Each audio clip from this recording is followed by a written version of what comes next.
Welcome into A to Z Sports Prime Time on a Wednesday night. Lovely to see you. Lovely to have you guys here on the Prime Time Show. It is an interesting discussion that we're going to have tonight with all the moves that are being made. The idea that the Tennessee Titans may or may not be in the position to have the best defense still in the AFC South. Now, offense and defense are two different subjects entirely.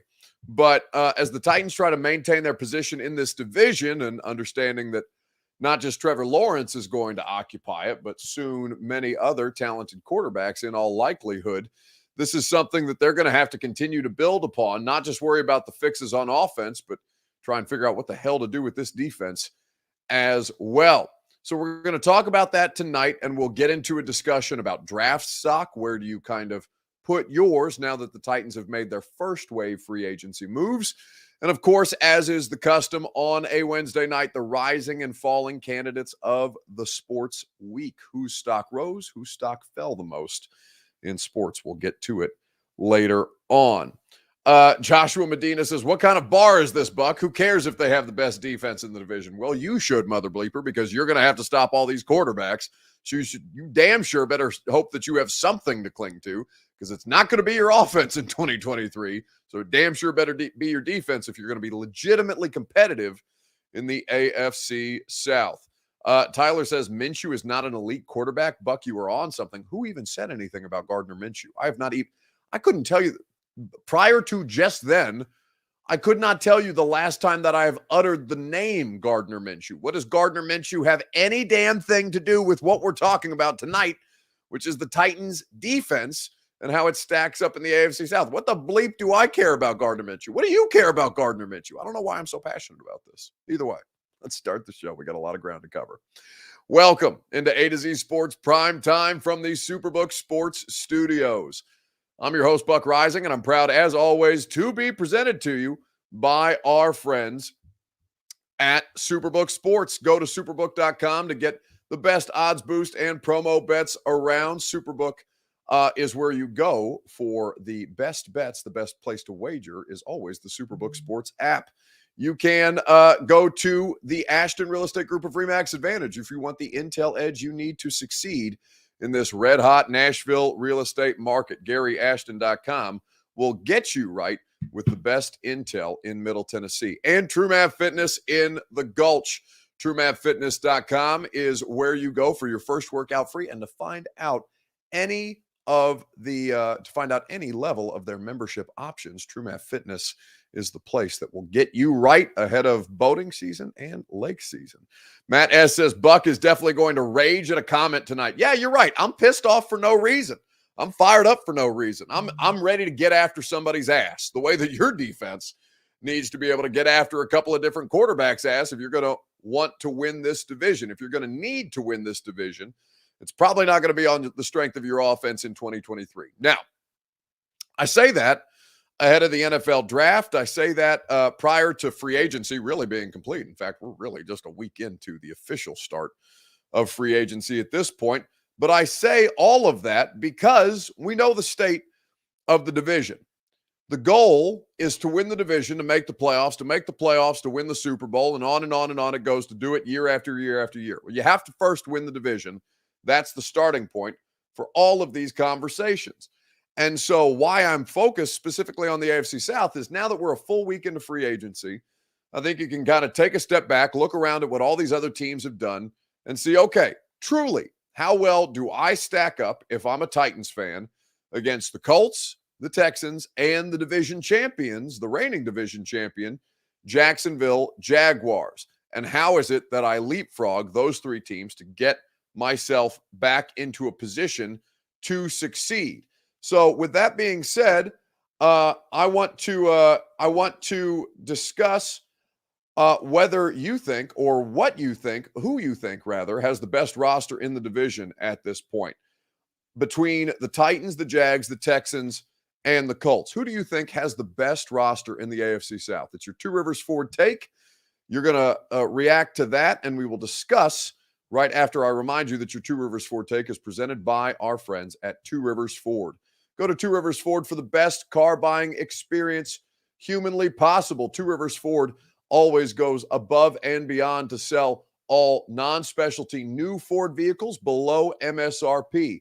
They are the best dealership in the city. They're the best dealership in the mid-state. They're the best dealership in the state of Tennessee.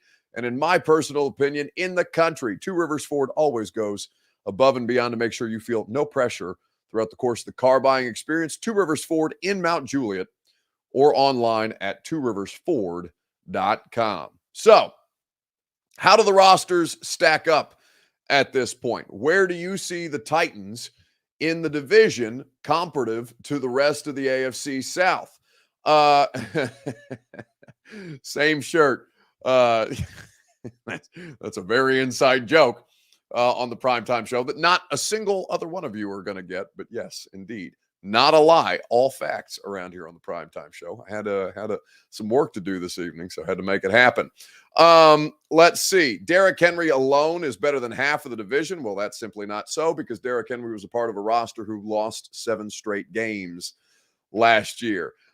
Nate's burner says these dudes saying Colts second. Really? With a bunch of laughing face emojis. MK Zipper Club on YouTube says, idiot Titans fan base.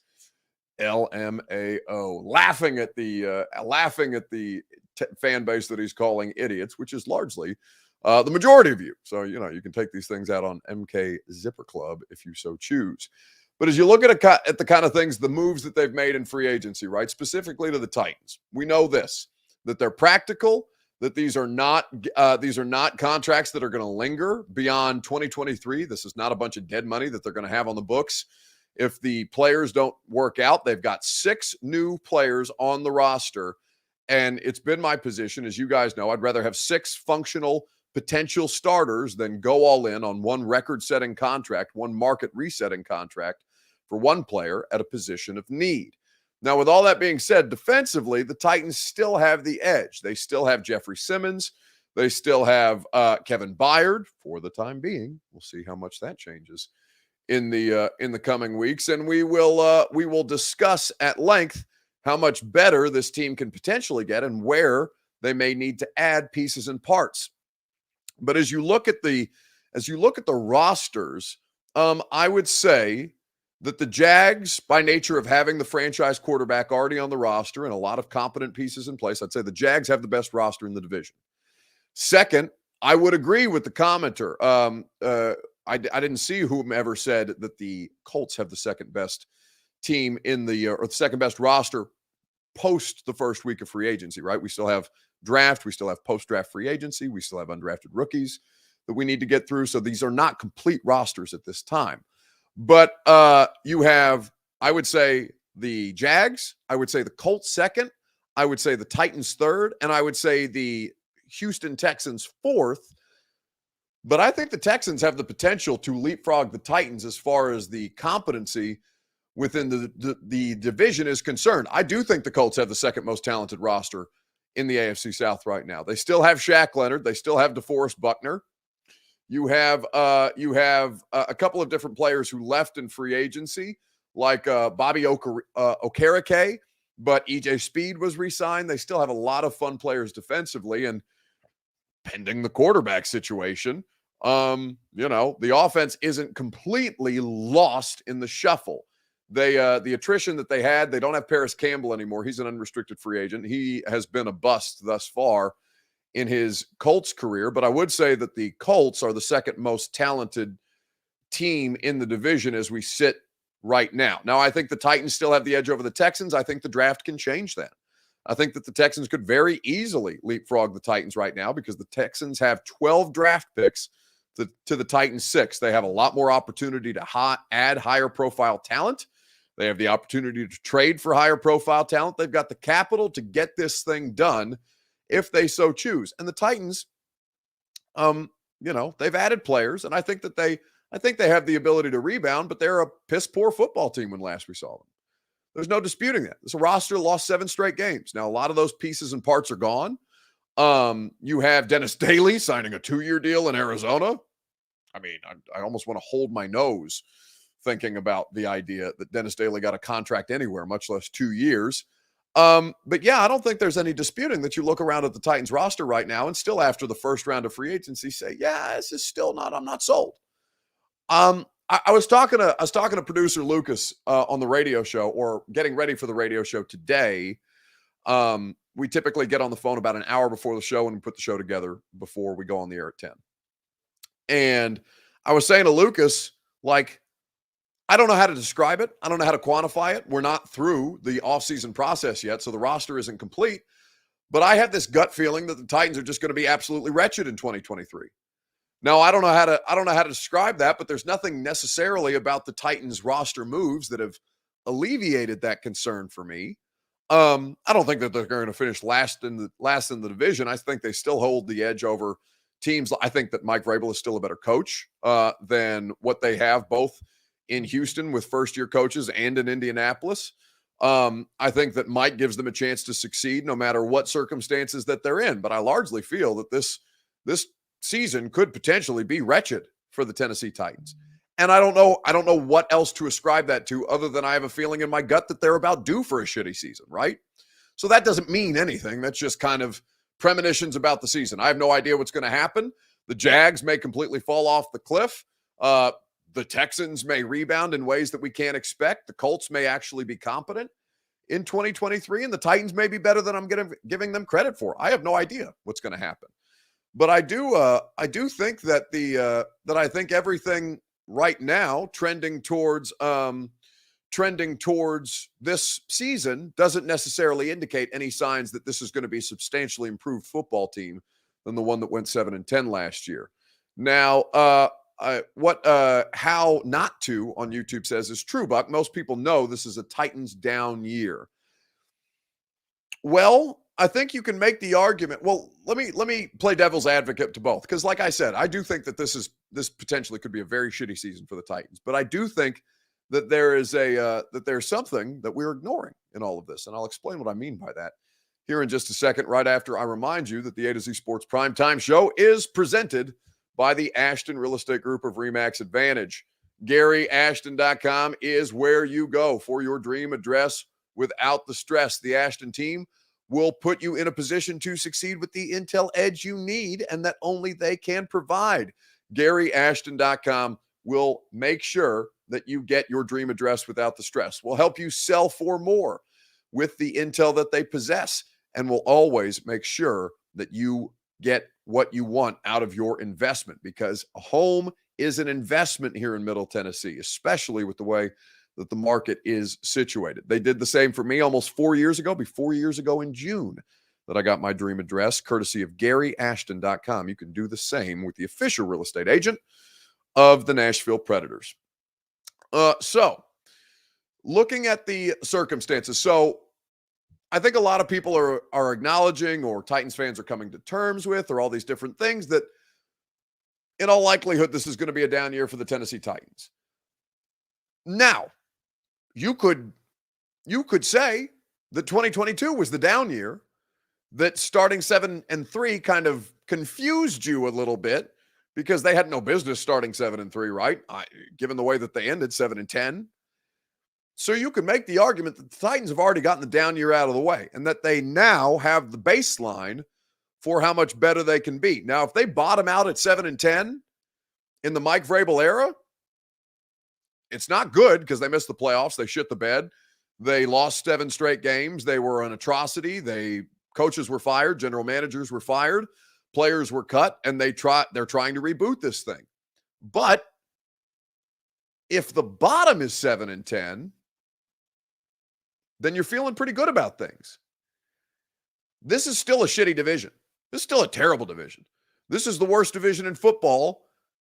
No, the NFC South is probably the worst division in football, I think, seeing as we still don't. Pre-draft, the NFC South is for sure the worst division in football, and probably post-draft, because Carolina will still have a rookie quarterback. The Bucks, I guess, are going to go with Baker Mayfield. I think the Saints have Derek Carr, and that's the best team in the position. But there's no question the AFC South is among the worst divisions in all of football. So it's not like it's going to take, I mean, you're not talking about 11 and 12 wins to win this division, right? The Jags got it with 9. So if you're operating with 9 to 10 wins as the baseline, I think 10 wins, 9 wins is totally achievable for a rebuilt Titans roster with a renewed coaching staff and, with the competitive edge that we typically give them and some talent still in place, right? They still have the bones of a really, really talented team. It's just how much further they can get the bones of that up off the mat, while the Texans, the Colts, and the Jags all have more promising long-term quarterback situations. Trying to throw the ball to receive, Benji Hall on YouTube says, trying to throw the ball to receivers who can't get open with less than 2 seconds to throw is what happened last year. And it's tough to imagine that they would be worse offensively this coming year, than they were in 2022.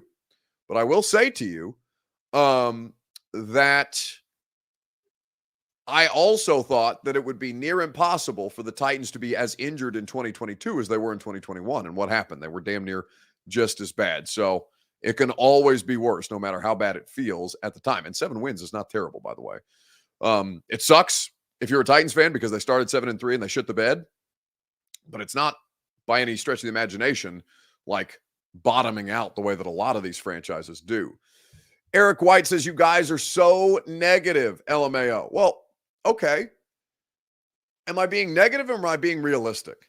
And that's the question I think you have to ask yourself all season long. Am I being negative just because I'm miserable, just because I think my football team stinks, just because I don't like my coach, I don't like my GM, I don't like my quarterback, I don't like whatever you don't like. Whatever is causing you to be negative. Are you being negative just for the sake of negativity or being realistic? Because I think you can have both. I think both things can be true. It can be an overwhelmingly negative outlook on the Titans in 2023, and it also be realism. Because I think not enough people were realistic, myself included, by the way. I thought that they were going to be more competitive than they were, and they were clearly not a football team that was equipped to compete. So when I say that, yes, you can take it as negative if you want to. You can be butthurt about it if you so choose. I think that's a waste of energy. Because if you're really focused on what this team is trying to accomplish, then they're probably in not a great position. And anything that they do this year is probably gravy, because it's not necessarily about trying to win a Super Bowl in 2023, but how much further you can get this thing up off the mat rather than just winning the division. But right now, the goal is first and foremost about being the division. Titanium Titan says he's talking about the fans, Buck. Yeah, but I that same principle applies. I don't think it's negativity. I mean, there will be some extremists, right? You always have extremists who are miserable just for the sake of being unhappy, right? And those people you can't help. Those people I don't have time for. Those people we don't have to waste our time with. They're just going to be unhappy about the situation, no matter what the situation bears itself out to be. But I think that on the whole, you can also be, kind of realistic about what it is the outlook is for your team, and then be, pleasantly surprised if they overachieve, or pleasantly displeased if they underachieve, right? All these things. We have no idea what's going to happen at this point. We only know how it projects at this point, and really, we don't even know that. So let's talk about draft stock, since we're talking about rebuilding or, trying to keep position in the division, all these different things. The question that I want to ask you on Facebook, YouTube, Twitter, and Twitch, if you would be so kind, is this. Let me know in the comment section, wherever it is that you consume the show, what position would you draft 11th overall now that we're through the first wave of free agency? So with 6 new players on the roster, a couple of guys, familiar faces retained, does that impact the way that you would draft in the first round? What position would you draft 11th overall after free agency? That is a question I want you guys to consider in the comment section. Now, I think there's a lot of different ways that you can look at this, right? Because I think defensively, you're in a pretty good spot. I want you to hear some comments from Greg Cosell of NFL Films talking about one of the recent additions that you made, which is Sean Murphy-Bunting, who did not speak to the media on Tuesday because the contract was not yet official, but does offer some promise in a defense that prides itself on versatility. But not enough. I like the corner they signed, Murphy-Bunting. Sean Murphy-Bunting on a 1-year deal and I didn't realize he was only 25. I thought he'd been in the league for a little longer. Sean Murphy-Bunting came out of college, a smaller school. I always forget which Michigan school he came out of, but he came out of one of the the Michigan schools, not the University of. I was about to say the directional schools, right? Right. Really liked his college tape. I thought he showed some good things with the Bucks. I remember a couple of years ago he got hurt in the first game of the season and missed a lot of time. But he's versatile in that he can play outside, he can play inside, so he gives you the outside inside versatility. And I always thought he was a pretty good player. So I thought that was a good signing. We've reached the point now after the first week of free agency, as you know, Buck, where there's a lot of one-year deals. Mm-hmm. And, I'm sure the NFLPA isn't thrilled with that, but I think that's kind of the way it's worked after the sort of the main group of guys signed. So that's a part of Greg Cosell's analysis of Sean Murphy-Bunting. On today's episode, that's a fresh install that's available to you wherever you get your podcast. Greg and I broke down some free agency signings. We talked about the Elijah Moore trade, the Browns getting Elijah Moore from the Jets, the Jets signing Mecole Hardman, who I know a lot of Titans fans liked. So if you want some analysis from Greg on all of those things, you can check out the install wherever you get your podcast. There's a fresh one in your feed. Robert informs me that the YouTube edition of the episode will be up tomorrow, so keep your eyes peeled for that on 104.5 The Zone's YouTube channel. So, like Sean Murphy-Bunting as an addition, I do think it helps the Titans defense hold serve in the division.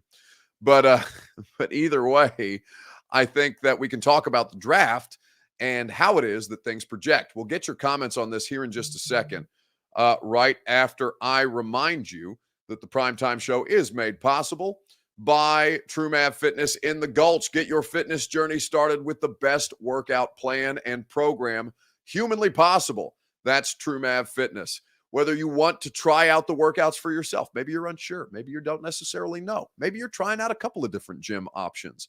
TrueMav Fitness offers you the opportunity to try their workouts with your first class free as a Middle Tennessee resident. You just go sign up at TrueMavFitness.com. That's where you can also check out their great membership options, find out more about their personal training, their group classes, look at the schedule. You can even do TrueMav on ClassPass if you so choose. You have so many different options to get yourself into better shape for you, for everyone who cares about you, because it's not just you that's impacted by you being less than you could be, but everybody else around you as well. TrueMav Fitness wants to help you achieve those goals with a new way to work out, a better way to work out at TrueMavFitness.com. So, Flex RFP says, Buck, announce the date of the London game. Here's what I have been told about the London. Well, here's what I know about the London game, not what I've necessarily been told. It's going to be in October. It's almost always week 5 or week 6 for these London games. That's, that lines up with October. Now, that's not a certainty. I can't give you an exact date. But I'm going to be in London. I'm fired up about it. I'm excited about it. I think we're going to take the show over to London. Lucas travels with Titans Radio. So Lucas will be there. I'll be there as a part of my job. I know the radio station has done shows I know in 2018 we did I wasn't working at the radio station yet, but Midday 180 did their radio show over there abroad, and Keith Bullock and Javon Curse, all kinds of people were there. A lot of you guys made the trip. I know a lot of my friends are making the trip. It's going to be a fantastic experience to go back to London. I can't wait. I love London. I've been to London many, many times in my life. But that trip was as much fun as I've had, I think, at any point since I've been going to London or going through London, because you guys know that my family's in Egypt and we often stop through London on our way to Cairo. So it's always a great time, but very unique place, incredible people, always very friendly. And to get to cover a game over there, certainly a unique experience. So I'm fired up about that. But October is about when you should be looking for those. Okay, that was actually super helpful. I'll see you all there. Good. Looking forward to it. So what position would you draft at 11 overall? Wide receiver or solid O-line guy, says Craig Baxter. Big Dog says our O-line is situated. I would say I strongly disagree. Shavaza Harris says, real talk, we must draft a receiver to go along with Treylon Burks. But yeah, do you have to draft him at 11 overall, Shavaza? That's, I guess, my thing. The way that I look at it, drafting a wide receiver 11th overall this year is kind of like drafting Corey Davis with the 5th overall pick in 2017. They tried to trade out of that draft pick, but they couldn't get a deal that was substantial enough for them where they felt they might still get a wide receiver. They liked Corey Davis fine. They just didn't like him at 5. And ultimately, Corey did not end up panning out to be, if you're drafting 5th overall, he's got to be a Hall of Famer. He's got to be Julio Jones, right? And Corey is not that. Maybe, in his 3rd career stint, wherever he ends up, because it sounds like the Jets may cut him. Although they did trade Elijah Moore today and sign Mecole Hardman, so maybe that means Corey Davis is safe. I don't know. Right now, he's in New York. He may not be in the near future. But I think that tight end is a huge need. There are going to be first-round tight ends this year. I don't think there's a first-round wide receiver that's worth your salt picking at 11. Or you could do what I don't think would necessarily be the most popular among fans, but I think makes a lot of sense for who the Titans are. At 11th overall, you could get some pretty good defensive linemen or edge rushers and just decide that there's depth in this draft at tight end, wide receiver, and running back and offensive line. And then in the first round, you're just going to find ways to make people's lives a living hell. That was something Greg Cosell and I talked about today on the podcast while we previewed some edge rushers. Move forward. One more edge prospect. Obviously, there's a great many of them, and these are all more, top of line type players. There are great players to be found depth-wise on days 2 and 3 as well. And I don't know that all 3 of these guys are going to be first-round picks, but Will McDonald out of Iowa State, Greg, is somebody that I really enjoyed watching. Now, he's another one where I don't necessarily know how you felt about watching him within their defense versus how he'll be used in the NFL, but that's the first thing that popped into my mind when I've watched a couple of his games so far. Well, he won't be used that way in the NFL. Iowa State, I started watching him in the summer of 2021, I believe. I think so, yeah, because I watched his 2020 tape and his 2021 tape, and then, of course, his 2022 tape. I'm still kind of working through that, but I've seen enough. You hit it right on the head because they play that 3-man front stuff, which, a lot of teams do in college football. And because of that, he doesn't always play outside the offensive tackle as a true pass rusher. He often plays inside the offensive tackle, and he plays in a 4-point stance very often with both hands on the ground, which never happens in the NFL. He's essentially an edge pass rusher, and that's what he'll be in the NFL. More than likely, he'll be an outside linebacker. He'll probably play in a lot of those 5-man fronts, those 5-2 base fronts, or those 5-1 nickel fronts where, he's on the edge. I think you can move him around as well as a joker, stand up, move him around. But he's got, he's stronger than his body type looks, because I don't want to say he's thin, but, he's not bulky, No, he's not hulking up there when you look at him without pads on. But he showed point of attack strength, and there's no question he's got pass rush quickness and explosiveness. I mean, this guy has burst, bend, flexibility, closing speed. He's a loose, sudden athlete. I mean, he's fluid. He really is kind of a smooth-looking pass rusher. He can bend and he can have motorcycle lean and flatten his rush path to the quarterback. So, he's a guy I liked from the moment I started watching him. And back, like I said, with his 2020 tape, and I haven't seen his name a lot, and all of a sudden, I'm starting to see it in mock drafts. And, I guess I could have told you that based on having watched him, but I knew that he would start moving up. It's always. So that's Greg Cosell of NFL Films on this week's episode of The Install. Check out The Install wherever it is that you get your podcasts. Greg does an exceptional job with the analysis there, and we do it every Wednesday. Speaking of podcasts, quick plug, new 615 sessions as well in your A to Z Sports podcast feed. That is up both the video version on this very YouTube channel with myself and Jimmy Wyatt of A to Z Sport, or rather of TennesseeTitans.com, and the audio version for wherever you get your podcasts. Shavaza says, is it true that Mark Vrabel, Tim Kelly, Rand Carthon, and Chad Brinker attended Ohio State's Pro Day? I don't know about Mark Vrabel, evil twin of Mike Vrabel, but Mike was there, and the rest were too. So, yes, there was a strong contingent, Titans contingent present at Mike Vrabel's alma mater, Ohio State, today. So there's a couple of different prospects, whether it's Paris Johnson Jr., whether it's Jackson Smith and Jigba. They're probably not in the running for the quarterbacks. Although I saw a funny quote come out of, I think it was Jordan Reed of ESPN who tweeted it, saying that basically going to Ohio State's pro day this year was like window shopping for a Lamborghini because, of course, Marvin Harrison Jr. is not draft eligible, but is going to be a phenomenal prospect, far better than any of these current wide receivers that are getting ready to come out. And like I said, not draft eligible yet, but he was obviously in attendance. Sounds like he was doing some on-field work as well. All right, let's do some rising and falling candidates. So I think defense would make total sense at 11. I think pass rush, edge rush, defensive line depth.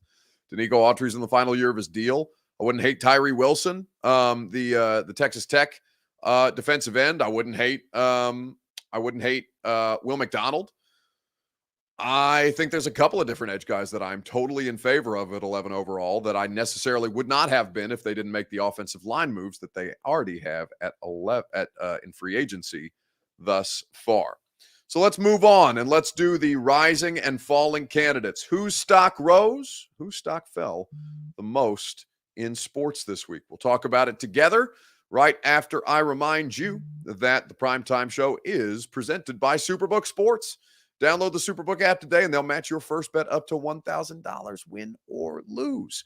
They will always go above and beyond to make sure that you enjoy the betting experience. Superbook Sports has such great odds boost and promo bets. You can find out more information about their prop bets too at superbook.com. Superbook is where you go for all your favorite major sports, whether it's basketball, baseball on the horizon. Well, baseball technically already underway with spring training and the World Baseball Classic. So many great sports, so many great odds, so much fun to be had in the Superbook Sports app. So download it today. Go to superbook.com for terms and conditions. Gambling problem? Call the Tennessee Red Line, 1-800-889-9789. So, whose stock rose? Whose stock fell the most in sports this week? Let's talk about it. Let's see. The Vols stock up, says Chris Frazier. Yes, Tennessee in the Sweet 16. Game getting ready to take place tomorrow. Madison Square Garden. The FAU Owls, the opponent. Should be a very spicy matchup at this particular point in time, one that I'm very much looking forward to watching play out. It's going to be a rock fight, I'm certain, anytime the University of Tennessee is involved. You have, let's see, Pred stock down with the Pred stock down, according to Chris Frazier.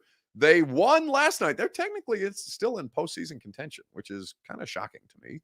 But still, Pred's still alive. So they've got less, what, have they got 3 weeks left in their season? Maybe less.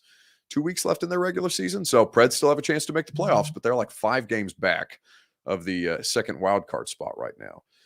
John Calipari, stock is falling again. I mean, they're out of the tournament, Kentucky is, but I do think that Cal, I don't know. I'd be shocked if Kentucky decided to run him off, but again, there's a high expectation in Lexington for college basketball, and it delights me that Wildcat fans are going through it because I hate the University of Kentucky even more than I hate Purdue, and that's saying something. But I think the person who needs their stock to rise the most, or whose stock has risen the most, is baseball. Baseball, for a 6-week span in the World Baseball Classic, has been fun as hell. I've never watched this much baseball in my life. I watched almost every inning of Japan ousting the U.S. last night. Shohei Ohtani striking out Mike Trout. The electricity at Lone Depot Park in Miami with the Cuban team. You've got all different kinds of backgrounds, all different kinds of ethnicities, all different kinds of nationalities partying around baseball. That shit doesn't happen in real life. So when I'm watching the final out last night of the World Baseball Classic, I'm in my seat. I'm yelling at the TV. Baseball's never made me do that in my entire life. Stock up, World Baseball Classic. He throws. Trout strikes out swinging.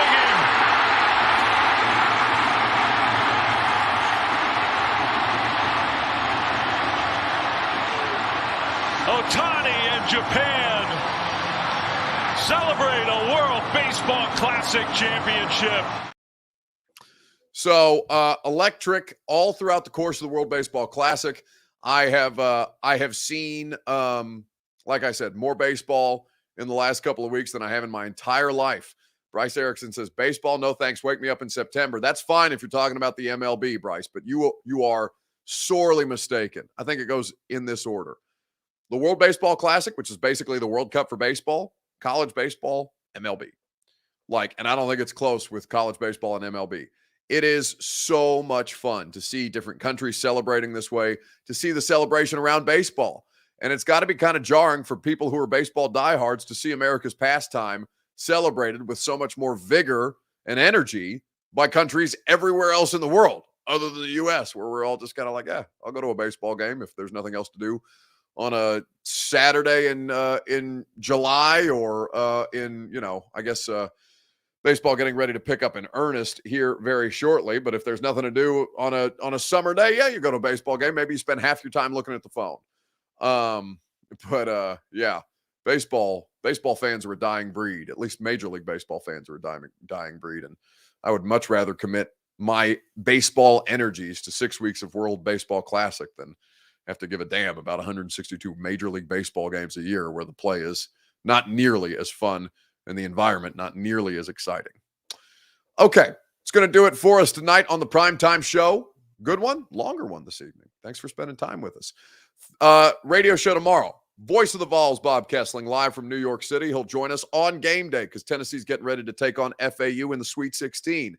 Joel Corey, former NFL agent. We'll talk about Lamar Jackson, the feasibility of it here in Tennessee. We'll also talk about the idea of asking players to take a pay cut, given that they've just done that with Kevin Byard.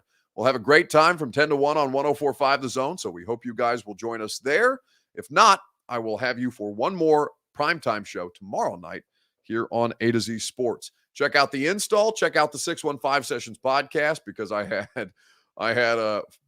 got 4 shows that I'm responsible for every week, and all 4 of them take place on Wednesdays every week. They're all fun. They're all different. You just got to suffer through a little extra me, which I know some of you would rather not do, but it's fine because you got Jimmy White on the 615 and you've got Greg Cosell on the install to help balance out some of the meanness. But anyway, have a great rest of your night. One more primetime show tomorrow. Radio show starts at 10 a.m. and we will talk to you at some point then. Are you surprised to hear that? Certainly not. The first year we took it to the limit. And I was in Miami with my new beach house. Well, it was a couple minutes from the beach. It's been 20 years since then. We haven't been too strong in the last few years. Oh, we've been strong. We're just playing by the rules. You can't have a newcomer come in and steal a show.